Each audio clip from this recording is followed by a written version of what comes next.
Hi guys, welcome to Anushala by Anushri. This is a new lecture for class 10th history, chapter number 1, Rise of Nationalism in Europe, and we were studying about revolutionaries.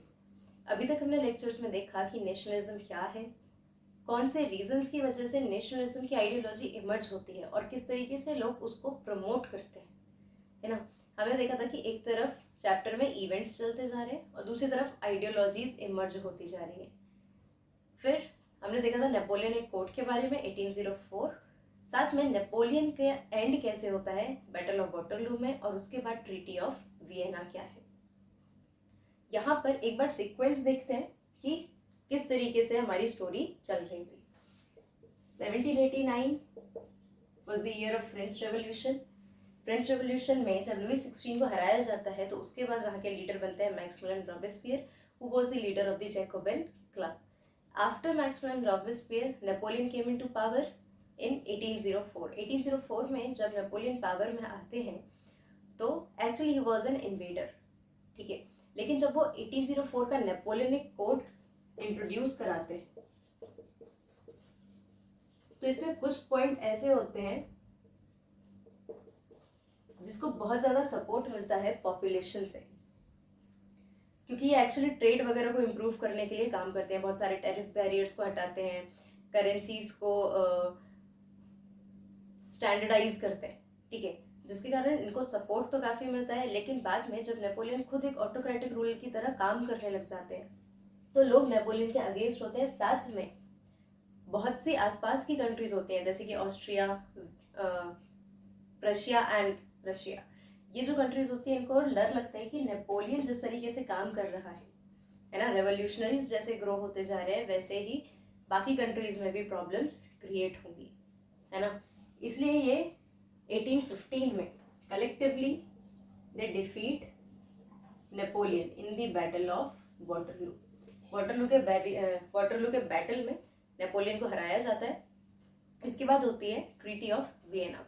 Treaty of Vienna में ये decide होता है कि जो भी Napoleon की territories हैं उसको डिवाइड कर लिया जाएगा 3 कंट्रीज में। साथ में दोबारा से कंजर्वेटिव्स की गवर्नमेंट बनाई जाएगी, है ना, मतलब मोनार्की को दोबारा से एस्टेब्लिश करने की बात करती हैं ट्रीटी ऑफ वियना में। अब ट्रीटी ऑफ वियना जो है इसके बाद होगी, मतलब कंजर्वेटिव्स की गवर्नमेंट जो आएगी उसका काम कब तक चलेगा, 1830 तक कंजर्वेटिव्स की गवर्नमेंट बनेगी। 15 ईयर्स वो अपना काम करेंगे। उसके बाद यहाँ पर 1830s में पहली बार ऐसा होगा कि रेवोल्यूशनरीज सामने आकर काम करेंगे। यहाँ पर 1850 बैटल ऑफ वाटरलू में जब नेपोलियन को हराया जाएगा और कंजर्वेटिव्स अपनी गवर्नमेंट बनाएंगे तो यहाँ पर बहुत सारे ऐसे लोग होंगे जो कंजर्वेटिव्स के अगेंस्ट होते हैं, जैसे कि लिबरल्स और नेशनलिस्ट पीपल। ये लोग कंजर्वेटिव्स के अगेंस्ट हैं, लेकिन क्योंकि अभी ये खुद पावर में नहीं आ सकते, कंजर्वेटिव्स ऑलरेडी पावर में आ चुके हैं, तो ये सीक्रेट सोसाइटीज बनाकर या सीक्रेट ग्रुप्स बनाकर रेवोल्यूशनरी एक्टिविटीज को कंडक्ट करते हैं। और अब हम पढ़ने वाले हैं इन्हीं रेवोल्यूशनरीज के बारे में। After 1815, due to the fear of repression, secret societies emerged. This term has to be remembered. Secret societies emerged to train revolutionaries. See, conservatives की गवर्नमेंट बनने के बाद रेवोल्यूशनरीज को ऐसा लगता है कि उनको और ज़्यादा रिप्रेस करके रखा जाएगा और जो एक्टिविटीज़, जो रेवोल्यूशनरी फीलिंग लोगों के अंदर आई है वो गायब होने। कंजर्वेटिव्स की गवर्नमेंट बनने के बाद 1815 से 1830 के बीच में रेवोल्यूशनरीज को बहुत ओपनली काम करने नहीं मिलता है ना, उनको सप्रेस करने की कोशिश की जाती है। इसी वजह से ताकि रेवोल्यूशनरीज को मोटिवेटेड रखा जा सके, उनको प्रॉपर ट्रेनिंग दी जा सके, सीक्रेट सोसाइटीज़ का फॉर्मेशन यहाँ पर होगा। सीक्रेट सोसाइटीज़ के कुछ मोटिव होते हैं, जैसे कि लोगों के अंदर रेवोल्यूशनरी फीलिंग को जिंदा रखना, फिर जितनी भी मोनार्कीज डेवलप हो रही हैं वियना कांग्रेस के बाद, मतलब ट्रीटी ऑफ वियना के बाद, उन सब का अपोज करना, ठीक है, उनके लिए एक स्ट्रॉन्ग अपोजिशन क्रिएट करना। साथ में they were also demanding liberty, we can say freedom. यहीं पर जो रेवोल्यूशनरीज आएंगे, ठीक है, या जो सीक्रेट सोसाइटीज आएंगी, उसमें एक इंपॉर्टेंट नाम आएगा जिउसेप मजीनी का, ठीक है, and he was an Italian revolutionary. He formed the secret society of Carbonari. Carbonari is the name of the secret society. ठीक है, ये उसके लीडर बनते हैं and he formed 2 other secret societies.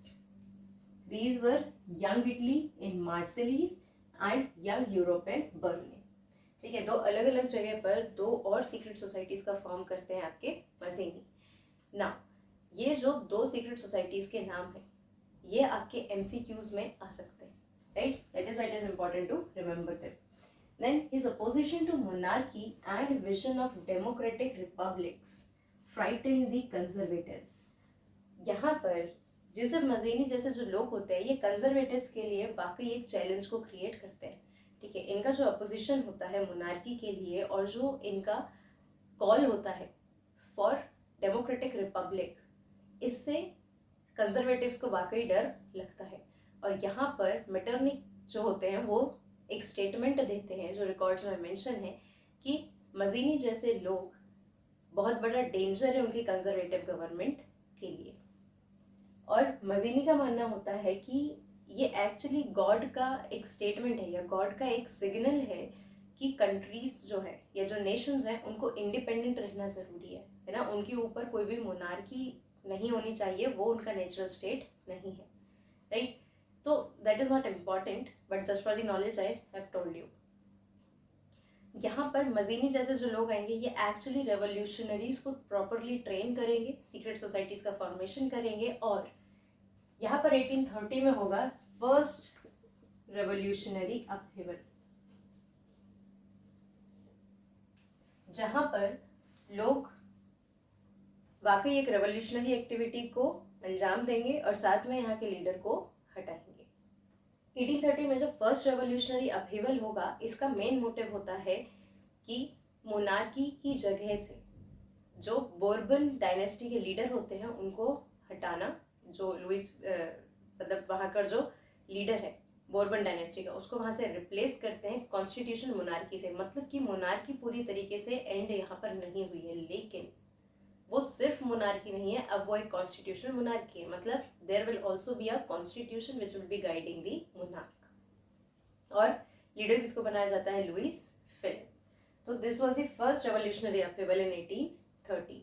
और जैसे जैसे कंजर्वेटिव्स की गवर्नमेंट स्टिफ होते जा रही थी वैसे वैसे जो नेशनलिस्ट पीपल होते हैं और लिबरल्स होते हैं ये दोनों अपनी अपनी आइडियोलॉजी को लेकर उतना ही ज़्यादा स्ट्रांग होते जाते हैं. 1830 में जो फर्स्ट रेवोल्यूशनरी अपहेवल होता है इसका एक मोटिव होता है. ठीक है, ये फ्रांस में जो बोर्बन डायनेस्टी के लीडर होते हैं, मोनार्क जो होते हैं, उनको रिप्लेस कर देते हैं कॉन्स्टिट्यूशनल मोनार्की से जिसके हेड को बनाया जाता है लुइस फिलिप. यहाँ पर रेवोल्यूशनरी जो हैं ये ऑल दो मोनार्की के अगेंस्ट है लेकिन इनको ज़्यादा प्रॉब्लम सिर्फ और सिर्फ मोनार्की से. ठीक है, जब ये दोबारा से लुइस फिलिप को वहाँ पर स्टेब्लिश कराएंगे तो कॉन्स्टिट्यूशनल मोनार्की रखेंगे. मतलब there will be a constitution which will be guiding the monarch. और इसी तरीके से रेवोल्यूशनरी अपहीवल्स जब और ज़्यादा प्रमोट होते जाते हैं तो ये बेल्जियम के लिए एक अच्छा अपॉर्चुनिटी होती है. ठीक है, बेल्जियम को नीदरलैंड से, यूनाइटेड नेशंस ऑफ नीदरलैंड से इंडिपेंडेंट कराया जाता है. ठीक है, अब रेवोल्यूशनरी एक्टिविटी बढ़ते चले जा रही हैं और रेवोल्यूशनरी एक्टिविटी के कंटेम्पररी यहाँ पर जो नेशनलिज्म और लिबरलिज्म चलेगा. ठीक है, इसमें मिडिल क्लास के एजुकेटेड लोग ही भी हैं. ठीक है, जो बिजनेसमैन हैं, जो ट्रेडर्स हैं या जो प्रोफेसर्स हैं, जो क्लर्क्स हैं, ये सारे लोग अब रेवोल्यूशन का तो पार्ट बन रहे हैं लेकिन नॉट इन अ वायलेंट वे. ठीक है, ये अभी भी लिबरलिज्म और नेशनलिज्म को सपोर्ट कर रहे हैं.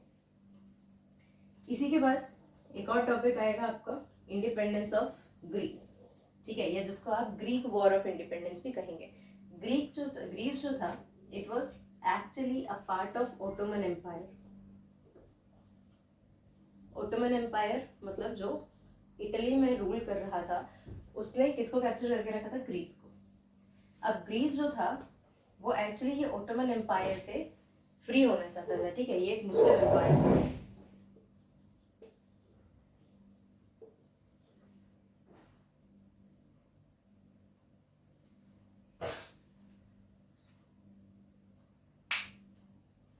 इसका एक फ़ायदा होता है किसको, ग्रीस को, क्योंकि यहाँ पर आप पढ़ने वाले हैं ग्रीक वॉर ऑफ इंडिपेंडेंस।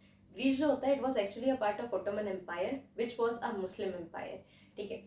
और यहाँ पर ग्रीस जो होता है ये इंडिपेंडेंट होना चाहता है ओटोमन एम्पायर से, तो रेवोल्यूशनरीज जो एक्टिविटी होंगी, ठीक है, ये रेवोल्यूशनरी एक्टिविटी ग्रीक तक एक्सपैंड करेंगी और ग्रीस को इंडिपेंडेंस दिलाएंगी। ग्रीस को इंडिपेंडेंस दिलाने के लिए क्या होता है, यहाँ पर ये बोला जाता है कि Greece is actually the cradle of European civilisation.